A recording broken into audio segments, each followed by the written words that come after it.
Well, hi everyone. I'm Andy Asher. I'm editor of BloomerBoomer. Now, don't get me wrong. It was no walk in the park when I was growing older in my 20s, 30s, and 40s. There were a lot of growing pains back then. Now, whether the pain was artificial or not, there were constructs built in by my family, business, government that seemed reassuring at times, helpful under life's transitions. Now that I'm getting older, it all seems a little bit less defined for us, more unknown, more to figure out, things to figure out on our own. So when we come across folks out there who have attempted to explain life past 50, it's a good idea to get their insight. And one of those is Andrea Brandt, who wrote Mindful Aging, Embracing Your Life After 50 to Find Fulfillment, Purpose, and Joy. Now, she brings 35 years of clinical experience, a PhD, psychotherapist, speaker, and author. We're going to talk to Andrea in just a moment. Now, just want to let you know, this is part of the Plus 50 Good Life, a project of the BloomerBoomer.com publication.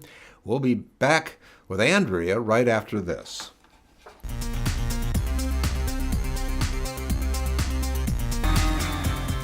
Well, our guest is Andrea Brandt, who wrote Mindful Aging, Embracing Your Life After 50 to Find Fulfillment, Purpose, and Joy.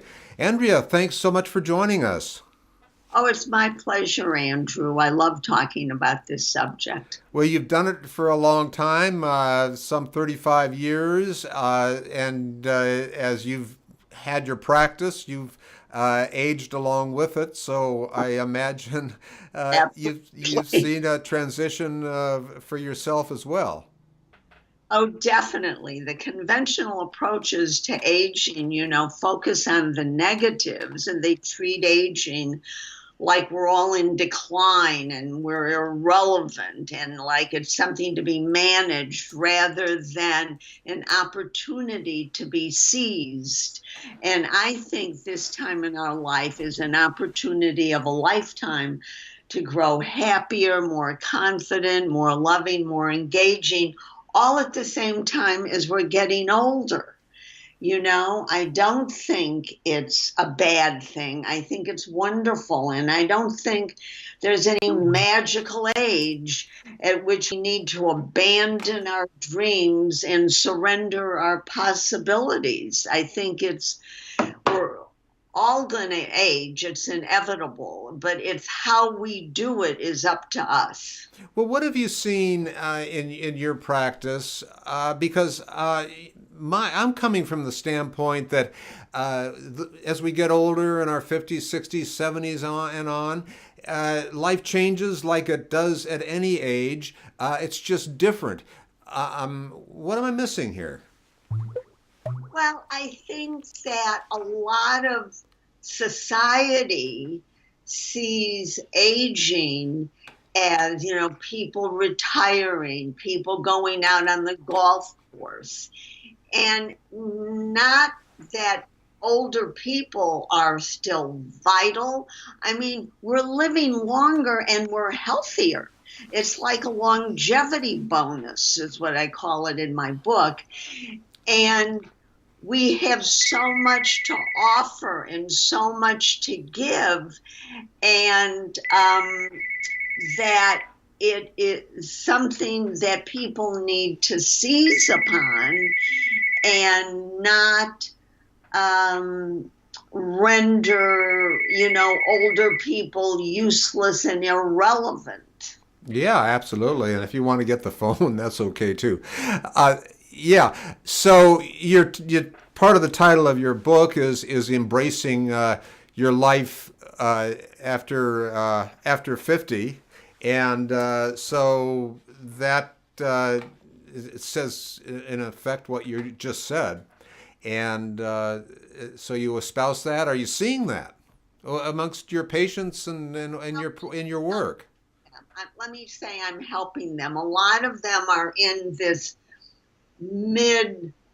post middle age kind of time where maybe they've had a job and they've raised their kids and the kids are off having their own life, and now is for them. And they probably did both of those things. They had a job that was maybe demanding and raised their kids, but now it's just about them. And so they're wondering what they're going to do with the rest of their life. And so there's something really exciting about that, because as I said, it's a time, especially when you're healthy, it's a time filled with opportunity. And, so people are exploring the internet and exploring, looking at different role models they have for ideas about what they want to do.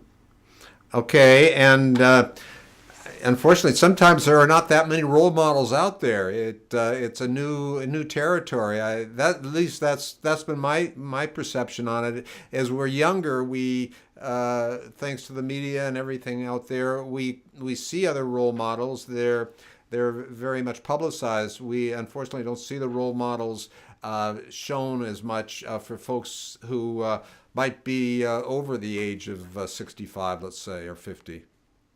Well, there's this going to be this wonderful, I know this sounds kind of elitist, but I just happened to read it in yesterday's newspaper here in California that on February 14th, Valentine's Day, there's going to be this talk by the man who wrote Advanced Style.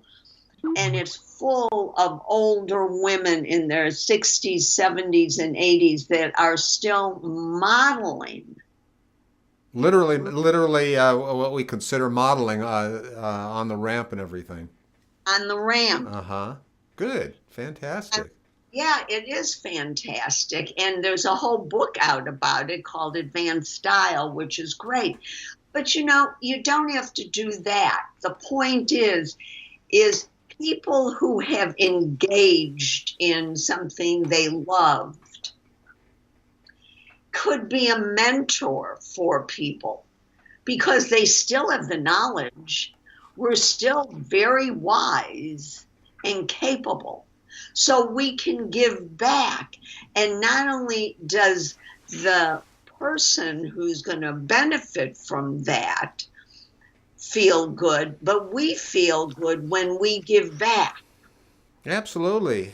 So that's an important message, and maybe that's something that needs to be taught to folks younger who have to understand that, and give those of us who are looking an opportunity.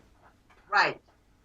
And is that the kind of thing that you talk about with your clients and your not customers, your patients?